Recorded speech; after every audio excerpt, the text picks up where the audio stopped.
23 книге Царств. And in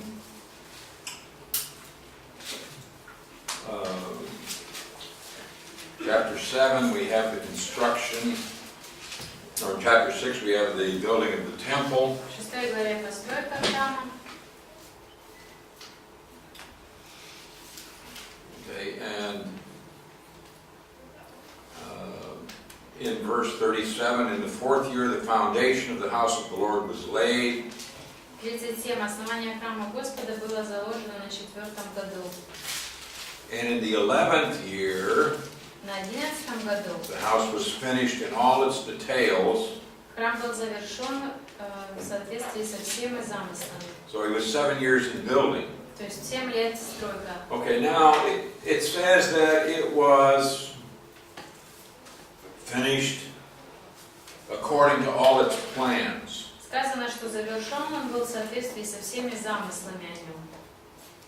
Where do you get the plans? Откуда он получил планы, замыслы? От отца. From the father. Where does Father get the plans? А откуда отец?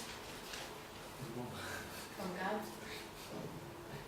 You think God sent him a set of blueprints? Думаете, Бог послал ему схему?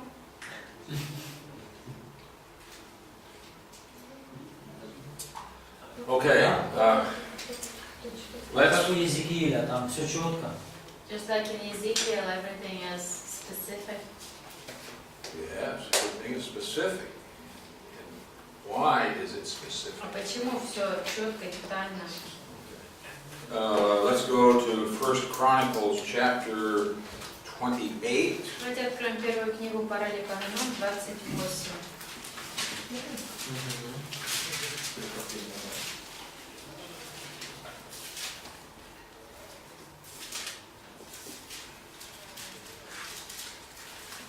Verse 11.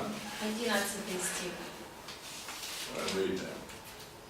«И Давид, отдав своему сыну Соломону план притвора храма, его зданий, кладовых, верхних помещений, внутренних комнат и места для совершения отпущения грехов».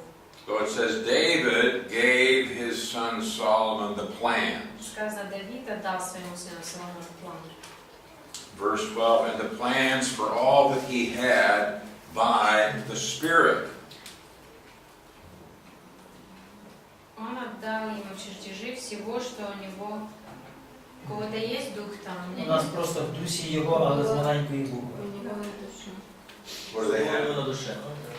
Дух в украинском? Да. Нет. In Ukrainian they have spirit, in Russian it's soul. What was on his soul? Okay. Now, here's a very interesting statement in verse 19. И в 19 очень интересная фраза. Ага. Із письма Господньої руки.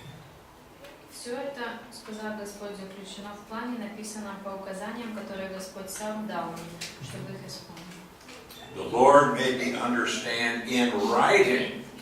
То есть дал мне и показал в письменном виде, By His hand upon me, all the details of these plans. по указаниям, написано, заключено в плане, написано по указаниям, которые Господь дал мне. Okay, what do you have? Может, кто-то синодальный прочитает? Все сие в письмени от Господа, говорил Давид, как Он вразумил меня на все дела постройки. So, like he gave me this understanding in written. Yes. I don't have that. То есть письменно, как в синодальном прошлом. So that's Russian. You have it in writing. Yes. Письменно, письмене, то есть Okay, what do you have in Ukrainian? А в украинском Із письма з Господньої руки. in the writings from God's hand. Isn't that interesting? Это неинтересная фраза. Напрямую, значить. So directly. How many things did God write directly? Сколько Бог написал напрямую? Скрижали, да? Commandments, Ten Commandments? 10 заповедей. The hand that was writing on the wall. The handwriting on the wall in Belshazzar's feast? Да, на пире Балтасаров.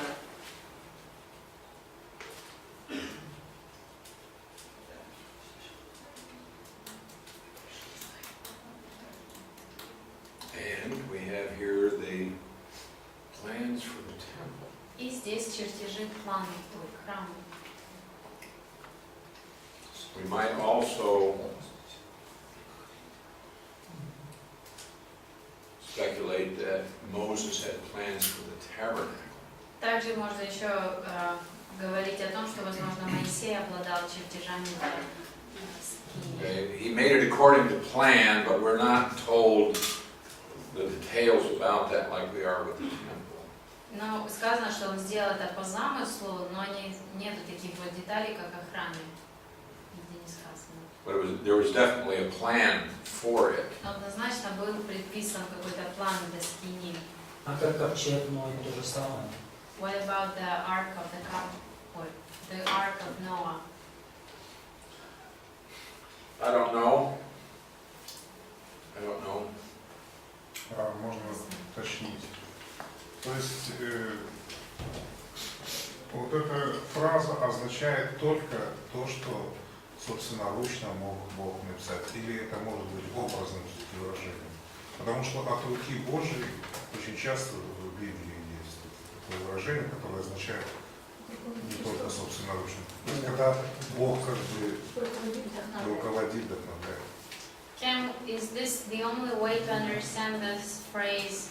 Because it can also mean that he just inspired him to... It's possible. Да, возможно и так понимать. It's possible. Вдохновил.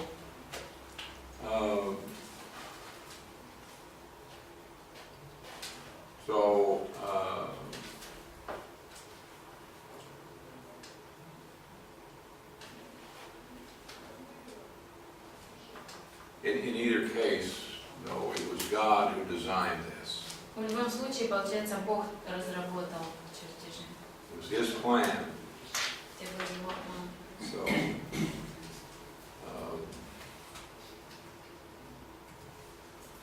there are a number of models that have been built of this. You may have seen drawings or photos of some of them. Несколько моделей были построены. Может, вы видели фотографии или изображения. Apparently, it was at that time the most beautiful structure in the world. Похоже, что на то время это было самым красивым сооружением в мире. And when you read about all of the gold that was in it, И когда мы читаем о всем том золоте, которое было в храме, just incredible the amount of gold that it took to cover everything inside. что невероятное количество золота ушло на то, чтобы просто покрыть все, что внутри храма. For example, in chapter 6 of 1 Kings, Например, 6 глава 3 царства.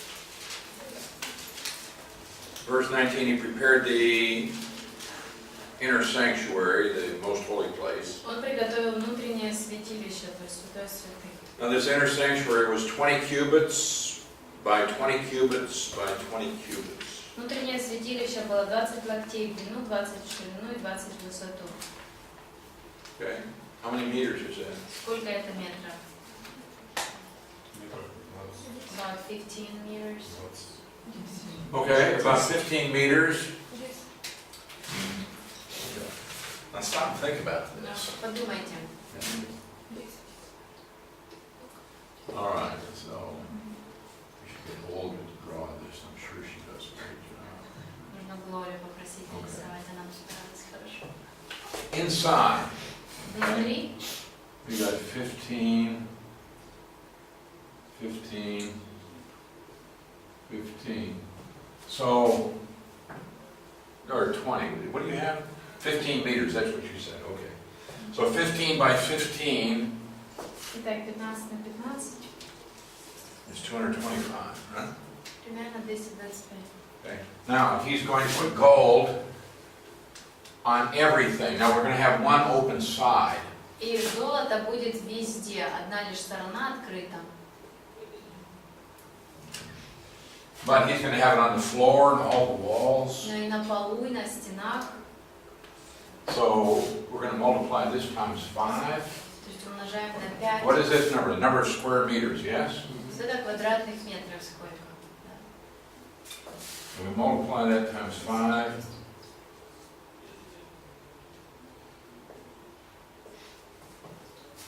Square meters Квадратных метров, covered with gold. покрытых золотом. That's a lot of gold. Это много золота. And that's not all. И это не все. I mean, he had those huge cherubs Огромнейшие херувимы with their wings, с крыльями. and they were covered with gold. Они были покрыты золотом. The inside of the temple, this is just the most holy place Это here. всего лишь святое святых. Said inside the temple, he covered it with pure gold. И внутри самого храма он покрыл внутренность золотом чистым. He stretched gold chains across the front of the inner sanctuary. Золотые цепи повесил перед входом. The whole temple was overlaid with gold. То есть весь храм был покрыт золотом. Amazing. Потрясающе. Now, when the Babylonians came, they didn't do like the Romans did. Да, вавилоняне пришли, они не поступили The как Babylonians, they римляне. took the furniture out and many things. Они забрали мебель, остальные предметы многие. But what happened when the Romans came in? Но вот когда римляне пришли, что произошло? They built a really hot fire inside to melt the gold. Они развели очень большой костер внутри, чтобы плавить золото. That was the quickest way they could gather the gold. Это самый быстрый способ для них был, чтобы собрать все золото. But then the gold began to run down in the cracks between the stones. Но затем золото начало стекать по трещинам в камнях. So the Romans literally tore that temple apart, every stone. Итак, римляне в буквальном смысле разобрали весь этот храм, все камни, все кирпичи, чтобы достать это золото. So when Jesus said, "Not one stone will be left standing on another," that was fulfilled precisely. Итак, когда Иисус сказал, что камня на камне не останется, то это все исполнилось в точности именно так. Okay, so Solomon built the temple, and it was according to the plans that he had received from David. Итак, Соломон построил этот храм в соответствии с планами, чертежами, которые от Давида он получил. And what we're not told here, but which is found in 2 Chronicles, Но нам здесь не сказано, но мы это знаем из второго Паралипоменона, is that much of the material for building the temple was collected by David. что большая часть материалов, которые использовались, были собраны Давидом. This is in 2 Chronicles chapter 3. Это второй Паралипоменон, 3 глава. All right, now look at 2 Chronicles 3:1. Посмотрите, 3:1. Solomon began to build the house of the Lord at Jerusalem on Mount Moriah. Соломон начал строить храм Господа в Иерусалиме на горе Мария. Where's Mount Moriah? Где эта гора? Мария? Well, this is the mountain where Abraham offered Isaac. Это та гора, где Авраам принес жертву Исаака. Isn't that amazing? Разве не потрясающе? And then, almost 1,000 years later, И затем, почти 1000 лет спустя, David bought that very site. Давид купил как раз это место. It says, where the Lord had appeared to his father David at the place David had prepared on the threshing floor of Ornan the Jebusite. Сказано, где Господь явился его отцу Давиду. Это было на гумне Иусея Орны, на месте, которое приготовил Давид. And we saw last class how David had bought that place to offer a sacrifice. В прошлый раз, в пятницу, мы видели, как Давид купил эту землю, это место. And that's the very place where they built the temple. Это как раз то место, где они построили храм. Okay, again it talks here about all the materials that went into the place. И опять обсуждаются все материалы, которые пошли на строительство.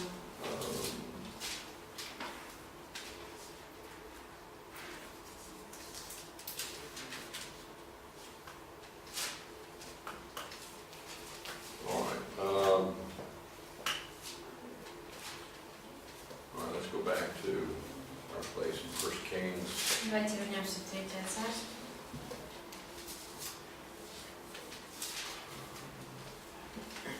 Now, it took 7 years to build the house of the Lord. 7 лет ушло на строительство дома Господня. Chapter 7, verse 1, Solomon took 13 years to build his own house. 7:1. Однако на то, чтобы завершить строительство своего дворца, Соломон ушел 13 лет. And he also built some other houses. Построил еще другие дома. And these are described in some detail. Они тоже детально описаны. Down in verse 13, 13 he стих. brings Hiram from Tyre. Он привел Хирама из Тира. And he does a lot of work on making items for the temple. Но он многое сделал предметов для храма. Much of the artwork, Большую часть художественной какой-то работы. and different things that were made out of cast И metal. другие предметы, которые сделаны были из металла, из меди.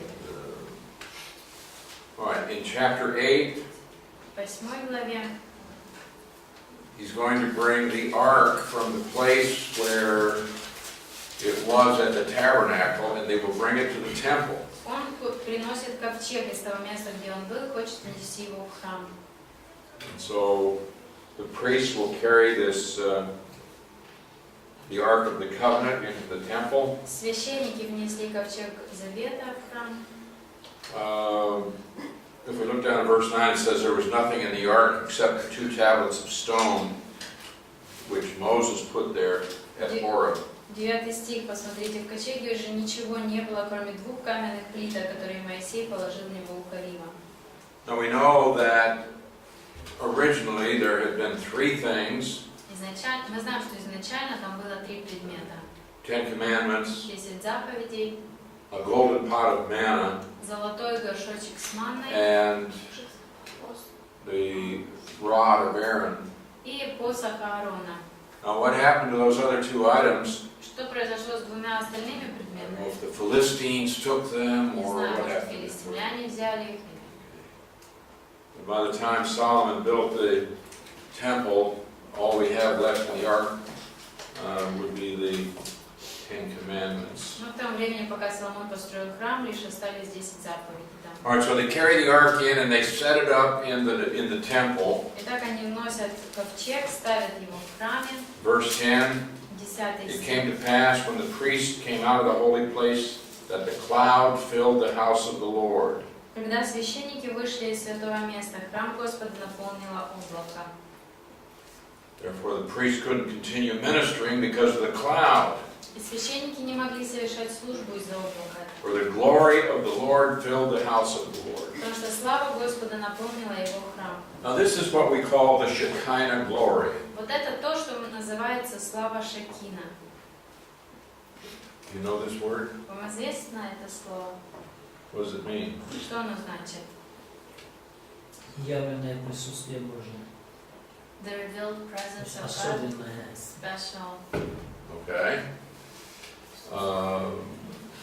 Shekinah comes from a word that means presence. Шекина означает присутствие, происходит от слова. So it is a visible manifestation of the presence of God, Итак, это видимое явление присутствия Бога, of the glory of God. славы Бога. It takes a number of different forms throughout the Old Testament and even in the New Testament. И в Ветхом Завете разные формы приобретает она, и даже в Новом Завете есть.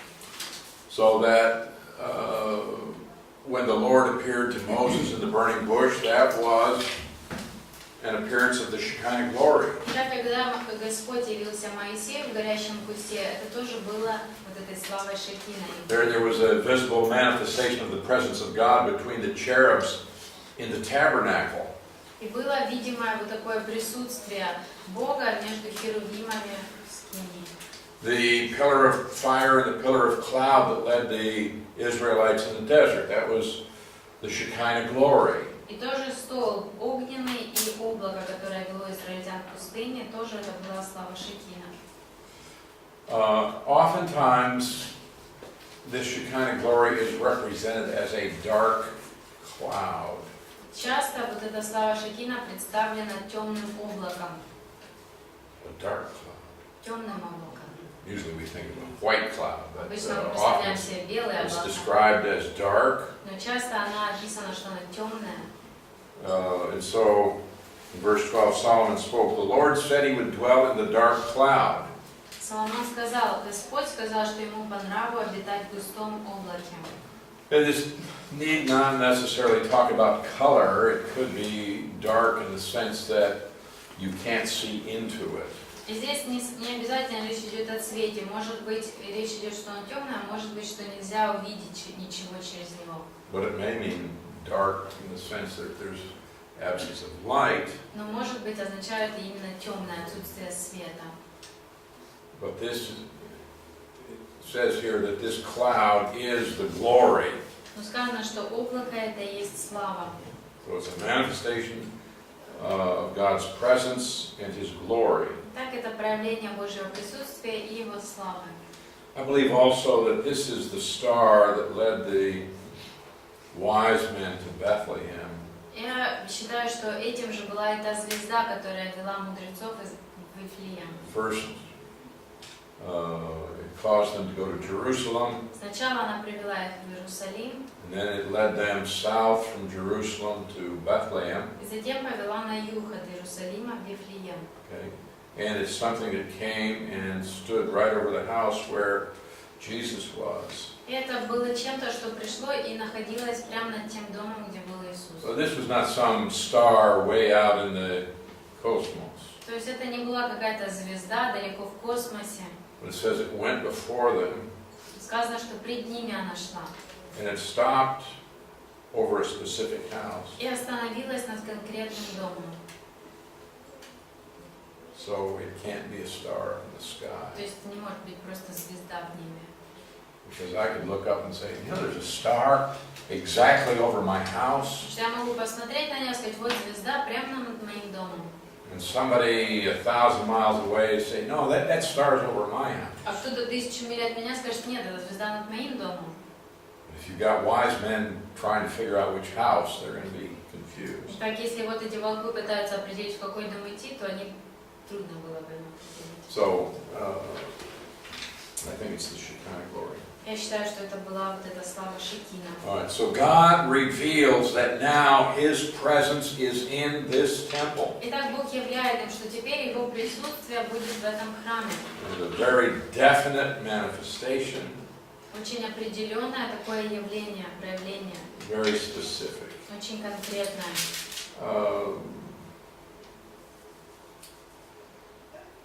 So Solomon says, the Lord has kept His word. Соломон говорит, Господь сдержал слово He свое. gives all of the credit to the Lord. Он все заслугу приписывает Господу. And then he prays this wonderful prayer, Затем он молится прекрасной молитвой, starting in verse 22. начиная с 22-го. He got down on his knees, he spread his hands up toward heaven. Он становится на колени, руки простирает к небу. He repeats the promises that God made to David. Он повторяет обещания, которые Бог дал Давиду. But now look down at verse 27. Теперь посмотрите 27 стих. Let's read that. Но будет ли Бог действительно обитать на земле? Небеса, даже небеса небес не могут вместить тебя. Что же говорить об этом храме, который я построю? All right, what attribute of God would you say is described in this verse? Какой из атрибутов Божьих, по вашему мнению, здесь в этом стихе описан? Вездесущность. Omnipresence. Omnipresence. So he says, will God indeed dwell on the earth? Он говорит, действительно ли Бог будет на земле обитать? Heaven and earth, or heaven and the heaven of heavens cannot contain you. Небеса, даже небеса небес не могут вместить тебя. He said, if you take the entire universe, Если взять всю Вселенную целиком, God is bigger. Бог больше. We can't comprehend that. Мы не можем даже воспринять это, осознать. It's beyond our comprehension, really. Это на самом деле выше нашего понимания. If you take all of the universe, it's not big enough to contain God. Если всю Вселенную взять, то она недостаточно велика, чтобы вместить Бога. Isaiah describes God, he says, you have measured out the heavens with the span. Исайя, описывая Бога, говорит, что ты измеряешь Вселенную ладонью своей. Okay? Here's the span. То есть вот это расстояние. God takes the entire universe. Бог берет всю Вселенную Yeah, it's about that big. и говорит, ну вот такая она. How big is God? Насколько велик Бог. So he says, heaven and the heaven of heavens cannot contain you. Так он говорит, небеса и небеса небес не могут. So what's this вместить house тебя. going to do, this temple? А что сможет тогда вот этот дом, этот храм? Can God live in a temple? Может ли Бог жить в храме? Yes. Да.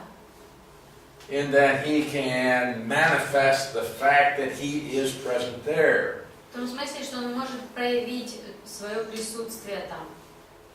Now, we don't have a visible manifestation of God in the world today. Сегодня у нас нет в мире видимого проявления Бога.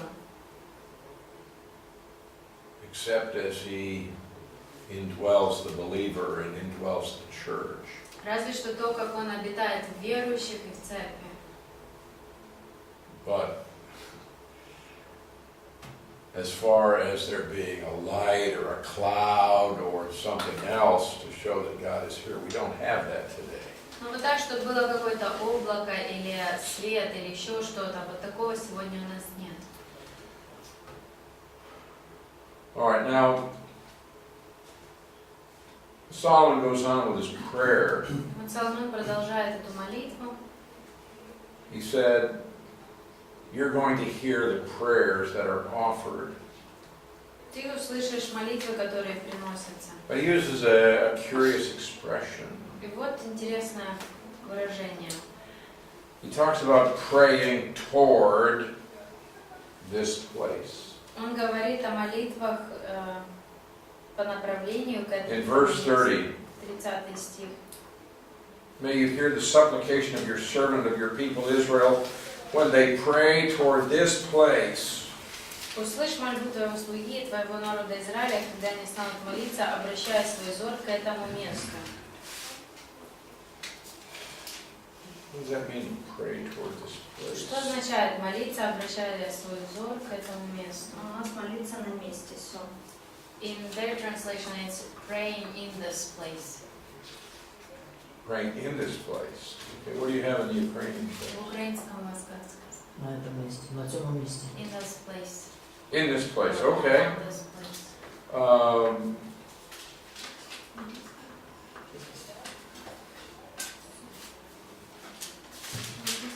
He says, then here in heaven your dwelling place. Он говорит, услышь с небес место твоего обитания. Well, I thought God was going to dwell in the temple. Я думал, Бог в храме будет обитать. And now it says heaven's your dwelling place. Он говорит, что теперь небеса место твоего But обитания. which is right? То какой вариант тогда правильный? Well, they're both right, Оба варианта but верны. they're describing God in different aspects. Написаны разные аспекты Бога. In the temple, it's a specific expression of His presence in Israel. В храме было конкретное явление Его присутствия в Израиле.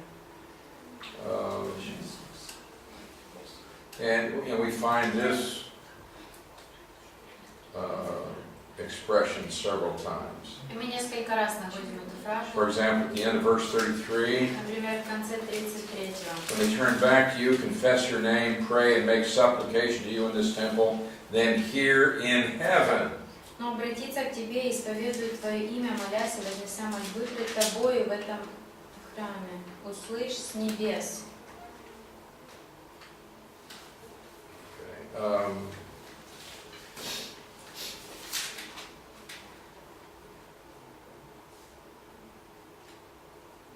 Can you pray in other places? Можно ли молиться в других местах? Yes. Да. Would being in the temple give you special access to God? Но дает ли тебе особый доступ к Богу то, что ты находишься в храме? Нет. And yet the manifestation of God's presence was in that place. Тем не менее, проявление Божьего присутствия было именно в этом месте. When Daniel was in Babylon, Когда Даниил был в Вавилоне, it says he prayed toward the temple. сказано, что он молился, взирая на храм. Is it required that you face in a particular direction when you pray? Является ли требованием стоять в определенном, смотреть в определенное направление, когда ты молишься? You have to pray in a direction. Нужно ли молиться в каком-то направлении, глядя в какое-то? No. Нет. The Muslims think so. Мусульмане так считают. что надо. I remember the first time I went to, I don't remember where it was now, but I was in a hotel room. Might have been in Malaysia or somewhere. Не помню, где я и был, в Малайзии, может быть, был, помню, в гостинице. And I was lying on the bed, Я лежал looking на up at the постели, ceiling, смотрел на потолок, and I saw an arrow и я увидел стрелочку painted on the ceiling. на потолке It нарисована. wasn't very big, about Небольшая, that big. примерно вот такого размера. I wondered what that was for. Мне стало интересно, что для чего это. I had no idea. Я не знала. And then I went somewhere else, and I happened to notice another arrow on the ceiling. И затем в другом месте я увидел еще одну стрелочку на потолке. So I asked, what does the arrow on the ceiling mean? И я спросил, что означает эта стрелка? That points toward Mecca. Она указывает на то направление Мекки, They need to face in the right direction. потому что им нужно в правильном направлении стоять. So while we're not required to pray in a particular direction, Итак, хотя от нас и не требуется молиться в определенном направлении, and especially today since there is no temple at all, и особенно сегодня, поскольку вообще уже нет храма, we pray with our eyes toward мы heaven, можем молиться, взирая на небо, with our eyes с closed, закрытыми глазами, eyes down. или вниз смотреть.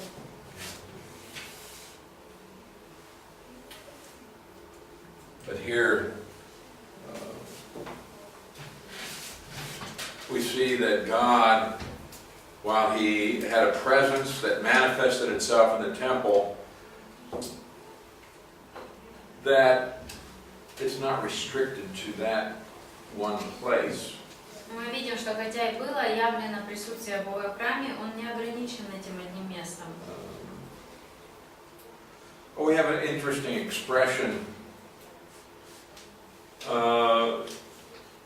Solomon says, I know about the 5 cycles of discipline, Интересно, есть фраза. Соломон сказал, да, я знаю о 5 циклах дисциплины, and that the purpose of judgments is to teach your people to live according to your word. и о том, что целью дисциплины или суда является научить людей жить по Твоему Слову. So he talks about pestilence and plagues. Он говорит и о море, и о насекомых. And in verse 38, whatever prayer, whatever supplication is made by anyone or by all your people Israel, when each one knows the plague of his own heart. Okay, read verse 38. Но какую бы молитву, какую бы мольбу не вознесет один человек или весь твой народ Израиль, когда все они почувствуют свою скорбь и горести и будут простирать руки к этому храму, Do you have in the temple again? they will, their hands will be toward the temple. Toward the temple. Like this, like you Toward the temple. Okay. Do you have toward the temple in this Возложить verse? к храму руки Да. по направлению к храму. Okay. Okay, this is directional again. Здесь опять о направлении говорится.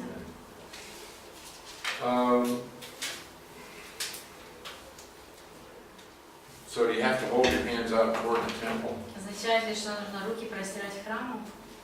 The Jews have to do that for their prayers to be heard? Евреям нужно было это делать, чтобы молитвы их были услышаны? No. Нет. But it's simply here an acknowledgement of the fact that that's where God is present. Но это всего лишь является признанием того, что вот где присутствует Бог. It's special in that sense. Особо, вот эта идея особенная вот в этом смысле. Sometimes people pray with their hands folded. Иногда люди молятся, сложив руки. Sometimes with their hands out.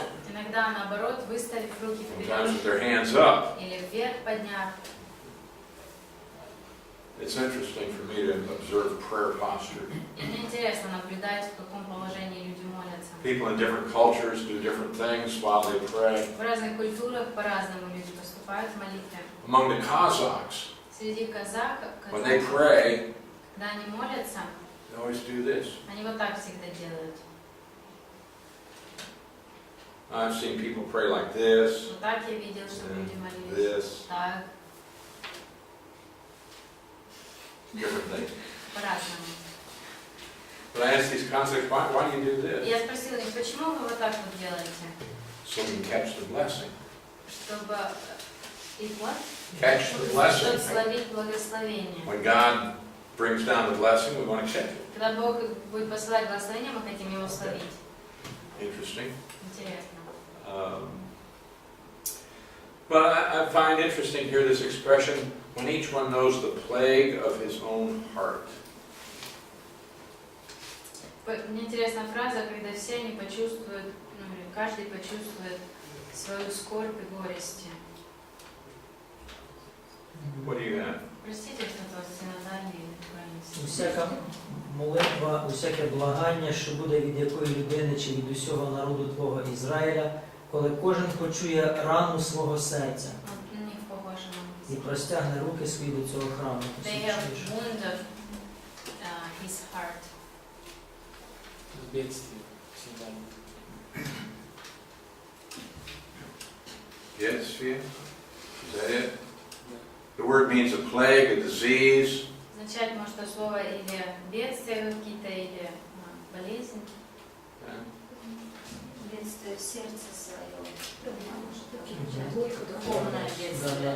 Или spiritual disaster. Yeah, it's a spiritual plague. Да, это духовное бедствие. It's in the heart. Сердце. Okay. So Solomon prays this long and very beautiful prayer. Итак, Соломон молится этой долгой, прекрасной молитвой.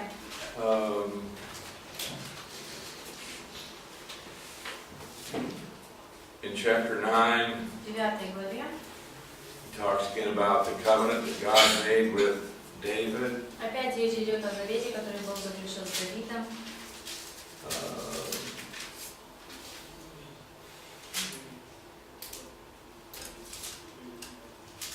All right, let's go over to chapter 10. Давайте к 10 перейдем.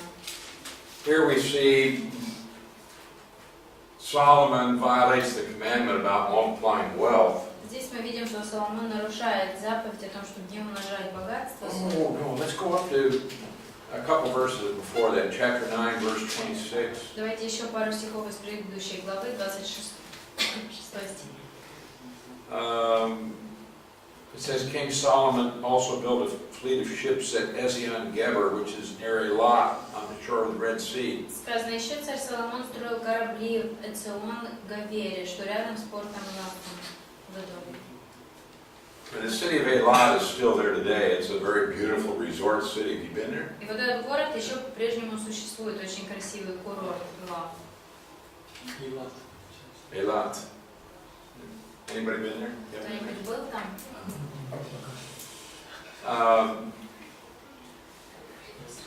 This is interesting. This is the second fleet that Solomon built. Это второй флот, который построил Соломон. Hiram taught him how to build ships. Solomon sent Jews up there to learn how to sail. Хирам научил людей Соломона строить корабли, и Соломон отправляет своих людей плавать. So what we have here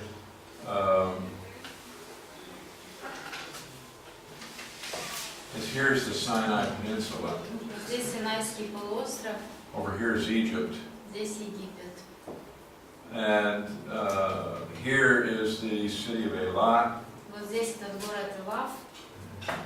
And so Solomon has already built a fleet here, Соломон уже построил and he флотилию sends здесь, ships to Greece, to Italy, и корабли он может отправлять и в Грецию, и в Италию, to northern Africa. в Северную Африку. Now what he's going to do here, he's going to build another fleet on the Red Sea, А здесь он выстраивает еще один флот на Красном and they will море. sail down to Africa. Они будут ездить в Африку.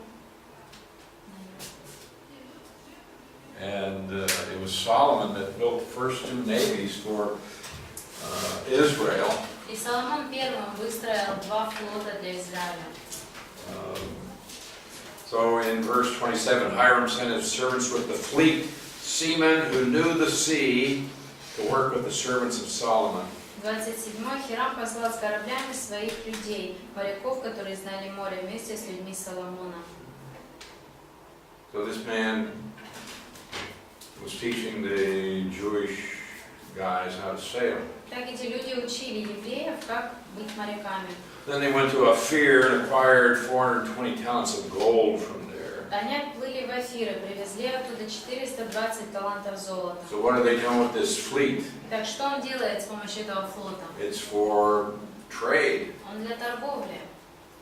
They also went to this place in eastern Africa called Ophir. И также они отправляются в Афир, который находится на востоке Африки. And from this reference there evolved this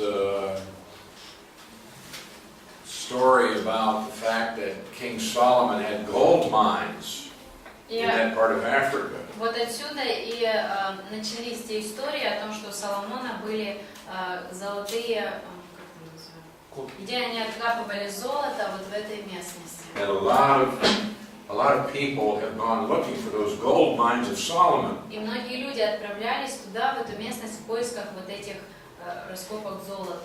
Nobody's found. Но никто не нашел. In chapter 10, we have the Queen of Sheba. Там царица Шебы. Okay? Now she is from Africa. Она из Африки. Solomon now has ships going down to Africa. Теперь у Соломона корабли, которые отправляются в The Африку. word goes out about this king in Israel. И расходится весть об этом царе в Израиле. So she came to Jerusalem with a lot of people with her. И так она отправляется в Иерусалим, и много людей с And собой. she brought a lot of wealth with her and gave it to Solomon. И много богатства с собой приводит и отдает Соломону. And she wanted to find out about his wisdom. И ей хочется узнать о его мудрости. So she had a lot of questions. У нее есть много вопросов. And Solomon could answer anything she asked. Nothing was too hard for him. И Соломон, у него есть ответы на все вопросы, нет слишком сложных вопросов.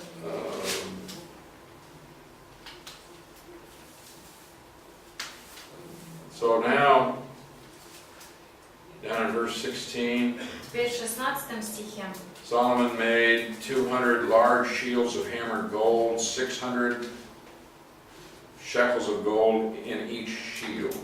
царь Соломон сделал 200 больших щитов из кованого золота, на каждый из которых пошло по 600 века золота. And 300 shields of hammered gold. И еще он сделал 300 маленьких щитов из кованого That's a золота. total of 500 shields, large and small. Получается 500 щитов всех его, больших и маленьких. So it goes on and talks about the incredible wealth of Solomon. Дальше описано невероятное богатство Соломона. Verse 22. 22 стих. Go ahead. На море у царя был флот из фарсийских кораблей, наравне с кораблями Хирама. Раз в 3 года корабли возвращались, привозя золото, серебро, слоновую кость, обезьян и павлинов. These ships would go out on a 3-year expedition, Итак, корабли эти уходили на 3-годичную экспедицию, acquiring all kinds of goods, приобретали разного рода товары but they even came back bringing apes and peacocks. и or whatever it is. привозили даже обезьян и павлинов. Very valuable goods. Well, so are the animals in the zoo in Kiev. Как и животные в зоопарке в Киеве. Solomon had so much money, Так много денег у него было. I mean, you might as well buy apes and peacocks, I guess. Почему бы не купить и обезьян и павлинов?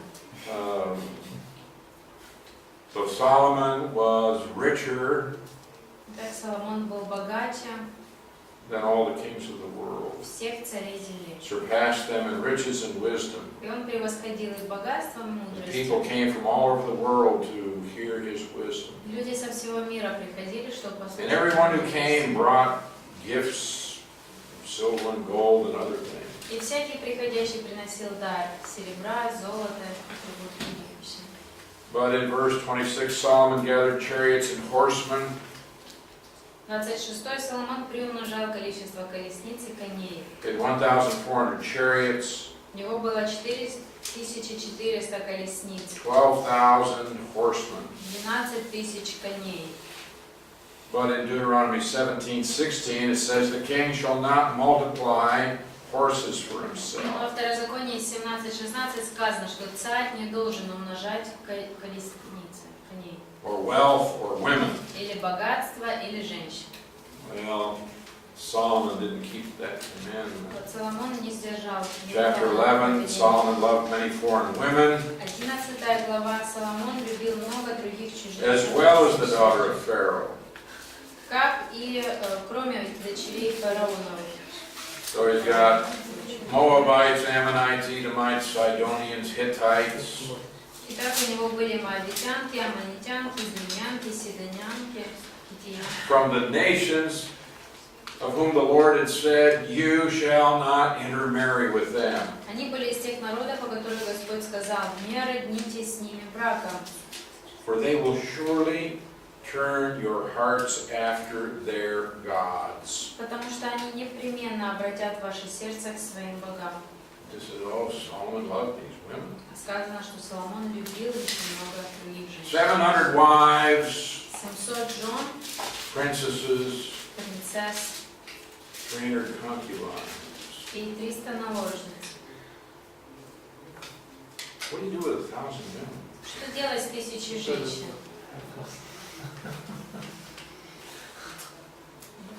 Many of these were the political marriages. Многие из этих браков были политическими, Many were not. многие нет.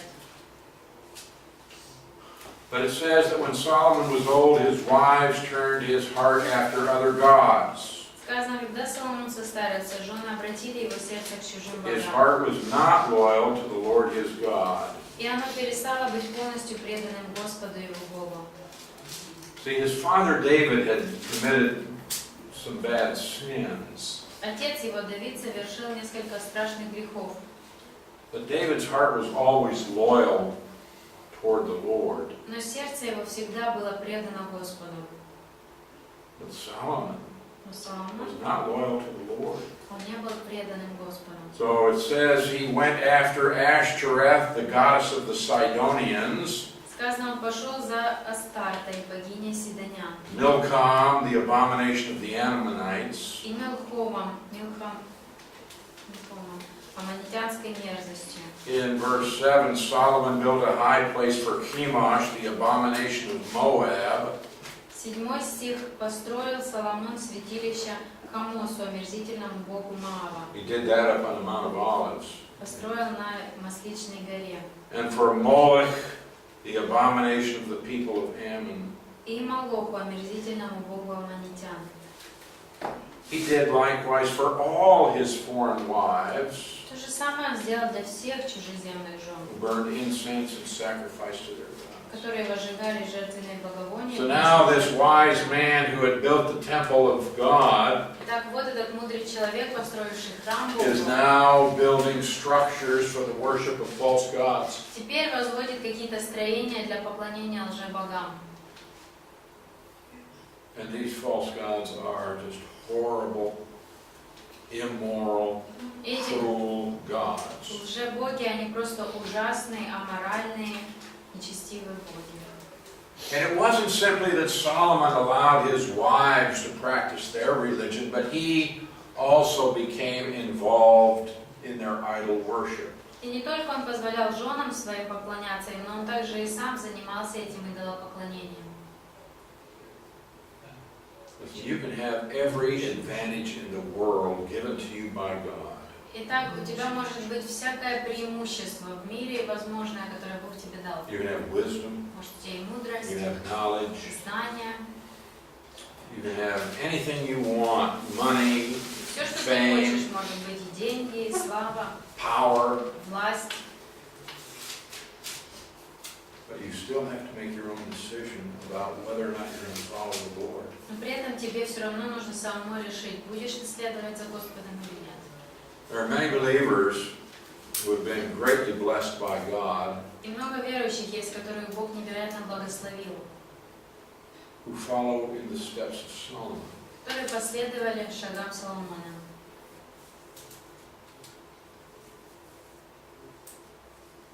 Verse 9, the Lord became angry with Solomon because his heart had turned from the Lord God of Israel. 9. Господь разгневался на Соломона, потому что его сердце отвернулось от Господа, Бога Израиля.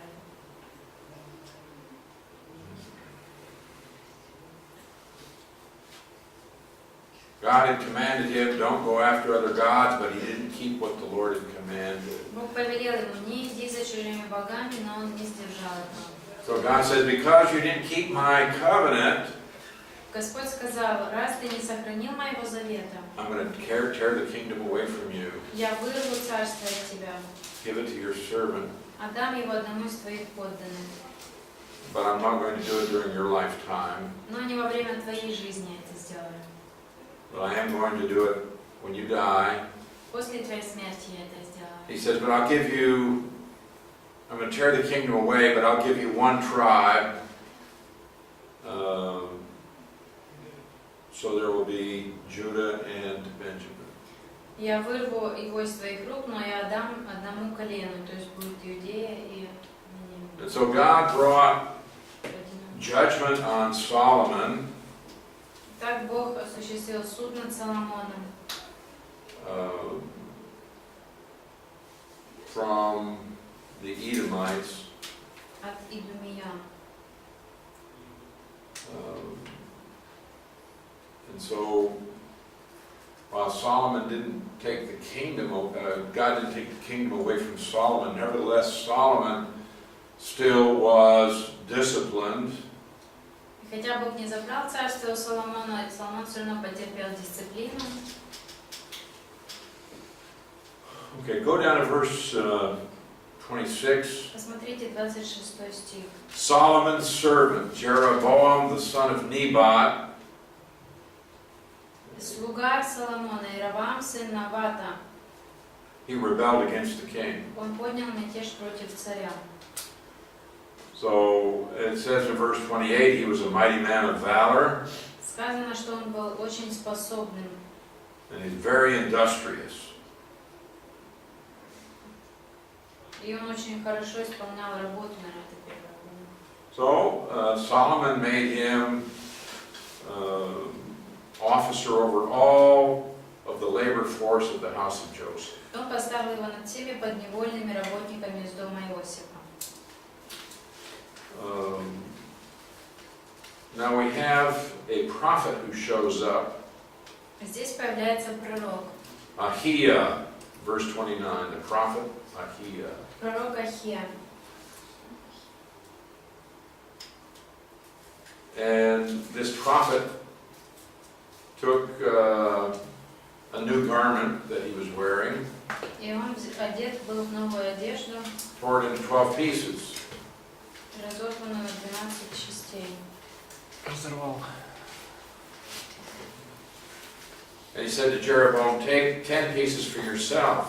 И сказал: возьми 10 кусков себе, I'll tear the kingdom out of the hand of Solomon. I'm going to give 10 tribes to you. вот я вырываю царство из руки Соломона и даю тебе 10 родов. But he'll get to keep one tribe because of David. Но ради твоего слуги Давида и город Иерусалима And не why? будет один род.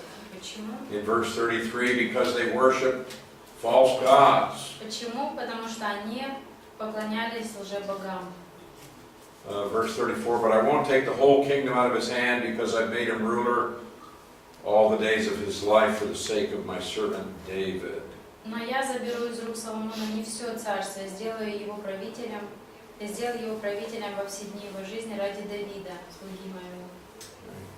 So you get 10 tribes, Итак, ты забери 10 колен, and the descendants of Solomon will get 2.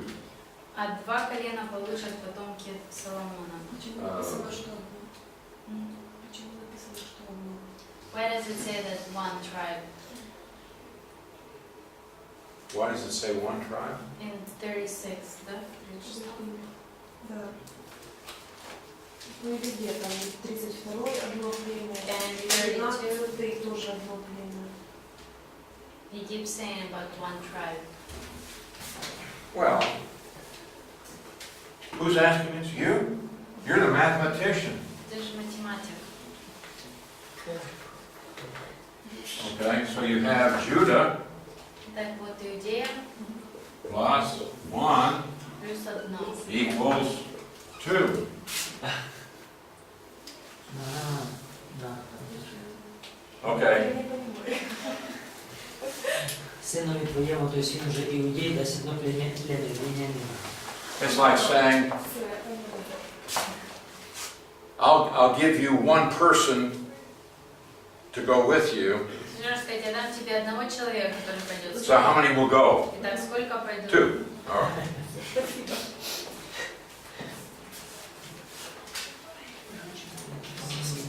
I hope this isn't too deep. Я мы не слишком глубоко разбираем. All right. No, but ask, please. Но на Don't самом be деле shy about задавайте asking, вопросы, не because- бойтесь задавать.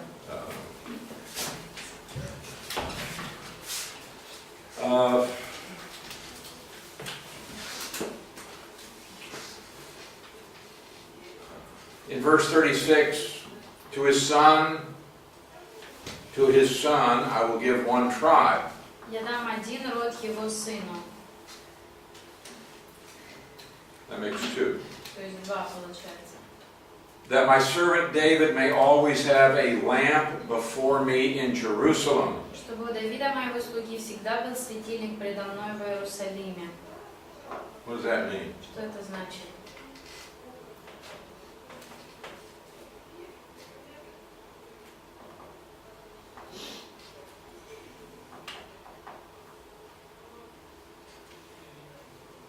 God made a promise to David. Бог дал обещание Давиду. I will establish the throne of your kingdom. Я установлю forever. престол твоего царства навеки. I'm going to build a house for you. Я построю дом для тебя. You will never lack a man to sit on your throne. Никогда ты не будешь лишен потомков, сидящего на престоле. Now there won't always be somebody sitting on David's throne. Но не всегда кто-то будет сидеть на престоле Давида. After 586, there was no one else who sat on David's throne. После 586-го не было кого-то, кто бы сидел из линии Давида на престоле. But there was always someone who was qualified to do so. Но всегда был кто-то, кто бы подходил или имел право так делать. Сидеть. Anyway, God says there will always be a lamp before me in Jerusalem. Говорит, всегда будет светильник в Иерусалиме. This goes down then to the time of Jesus. И так продолжается до времен Иисуса. So in verse 37, he makes a promise to Jeroboam. 37 он дает обещание Иераваму. I will take you, you shall reign over all your heart desires, and you shall be king over Israel. А тебя я избираю, и ты будешь править всем, чем пожелает твое сердце, ты будешь царем Израиля. Then it shall be, if you heed all that I command you, Если ты будешь исполнять все, что я тебе велю, then I will be with you and build you an enduring house as I built for David, and I'll give Israel to you. то я буду с тобою, где я создам тебе такой же крепкий дом, как то, что я создал Давиду. Я дам тебе. It's incredible. Невероятно. Do you see what God is promising this man? Видите, что Бог обещает этому человеку? I made promises to David, Я дал Давиду обещание. but you can be king over Israel, and that's going to last forever Но ты можешь быть царем Израиля, и это может длиться вечно, if you'll obey me. если ты будешь послушан мне. You see, God knows all things, Видите, Богу все известно. and He knows what if, what could be, И ему известно, что будет, если что-то произойдет, что What могло will бы be. быть, что будет. and God has His perfect plan, У Бога есть этот совершенный план. and so often we can't figure it out. Так часто мы не можем разобраться в этом. We have Solomon. Вот Соломон. God gave him every advantage in the world. Бог дал ему всякое преимущество, возможно. Solomon threw away. Но Соломон все это профукал, выбросил все это. And later on, there was a curse pronounced on the son of Solomon by the name of Coniah or Jeconiah. И позже на Иконию было провозглашено проклятие над сыном Соломона. God put a curse on him, said, "You're never going to have a descendant on the throne." Бог проклял его и сказал: больше от тебя не будет потомка, который бы сидел на престоле. If that's the case, Если так, what's that do with the birth of Jesus? то что тогда будет с рождением Иисуса? God knows. Бог знает. You have David, Есть Давид, and through Bathsheba, he has two sons. от Версавии двое сыновей у него было. Is that what you have for Bathsheba? Okay. So they have a son named Solomon.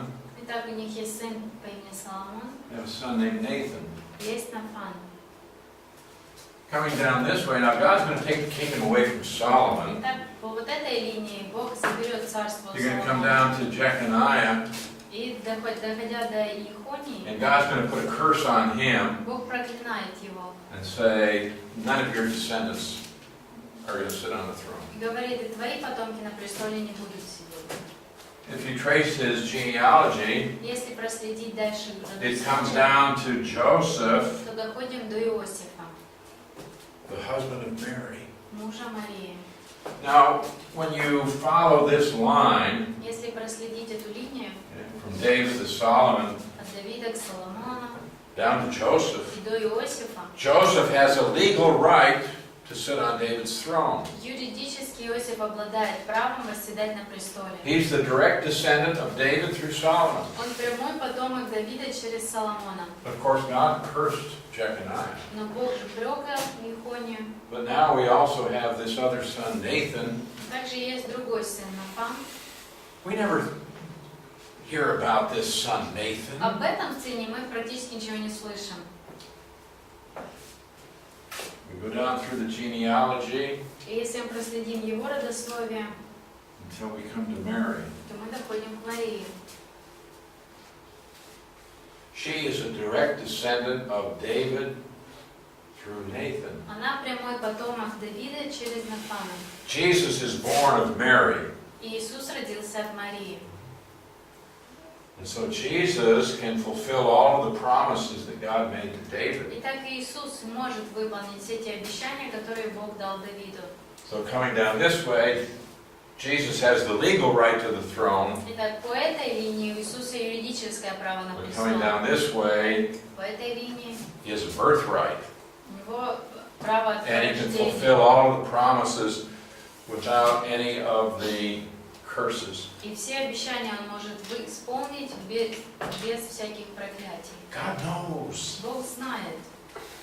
And there are things we say, can't possibly be. Тем не менее, есть такое, что мы говорим, нет, никак это невозможно. And then we find out God has things already planned out. А затем мы видим, что Бог уже все распланировал. So God made this promise to Jeroboam. Итак, Бог дал это обещание Раваму. He said, I'll make you king over Israel, Говорит, я сделаю тебя царем над Израилем. and I will build an enduring house for you, that is a dynasty, И я выстрою для тебя вечный дом, династию. just like I promised David. Как я и Давиду пообещал. He could have had this, Он мог иметь это все. but Jeroboam, of course, is not going to obey. Конечно, Равам не будет послушан. Verse 39, I will afflict the descendants of David because of this, but not forever. 39. Я накажу потомков Давида, но не навеки. Jeroboam wanted to kill, or Solomon wanted to kill Jeroboam, Соломон пытался убить Равама, but Jeroboam ran down to Egypt, но Равам бежал в Египет. and he stayed there till Solomon dies. И оставался там до смерти Соломона. Now in verse 42, 42 стихе. Solomon reigned in Jerusalem over all Israel for 40 years. Соломон правил в Иерусалиме Израилем 40 лет. And so it says at the end of verse 43, Rehoboam, his son, reigned in his place. А Равам, его сын, стал царем вместо него 40 лет. Let's take a break. Давайте сделаем перерыв.